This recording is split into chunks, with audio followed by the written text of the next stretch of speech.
আসসালামু আলাইকুম। এখানে আমি কাঁচকলাগুলোকে খুব ভালো করে ধুয়ে তারপরে চুলায় সিদ্ধ হতে বসিয়ে দিয়েছিলাম। তারপর এগুলোকে ছিলে তারপরে ম্যাশ করে নিয়েছি।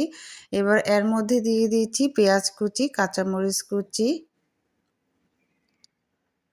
মাংসের মশলা, যেকোনো মাংসের মশলা রেডিমেড, একটুখানি জিরার গুঁড়ি, কালো গোলমরিচের গুঁড়ি, গরম মশলা গুঁড়ি, ধনিয়ার গুঁড়ি, মরিচের গুঁড়ি, সামান্য একটু হলুদ, একটুখানি লবণ, আদা রসুনের পেস্ট, ব্রেড ক্রাম্ব বা বিস্কুটের গুঁড়া, একটু আদা, এগুলো দিয়ে খুব ভালো করে আমি মিশিয়ে নিয়েছি। এবার বড়া আকারে এগুলোকে শেপ করে নেব।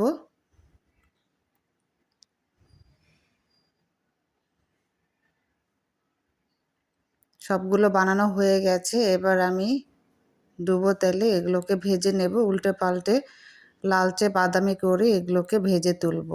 তো এর মধ্য থেকে কিছু বড়া আমি আবার একটু রান্না করব, আবার এমনিতেও খেতে ভালো লাগে এটা।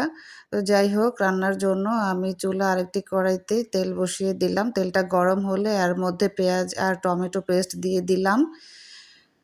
তারপর কাঁচামরিচ ফালি করে দিলাম, আদা রসুনের পেস্ট দিলাম। এবার মশলাটাকে ৩-৪ মিনিটের মতো একটু কষাতে হবে যেন কাঁচা গন্ধ না থাকে। তারপরে জিরার গুঁড়ি, মরিচের গুঁড়ি, হলুদের গুঁড়ি, ধনিয়ার গুঁড়ি, লবণ এবং গোটা গরম মশলা দিয়েছি আমি, চাইলে গুঁড়ো দিতে পারেন আপনারা। তো আবারও কষাবো প্রায় ৩-৪ মিনিটের মতো।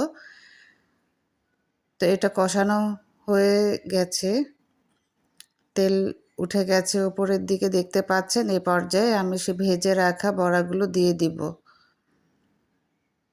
এখান থেকে আমি অল্প কয়েকটা রান্না করছি। তো এরকম মাখো মাখো হলে তারপর এটাকে নামিয়ে ফেলতে হবে। আল্লাহ হাফেজ।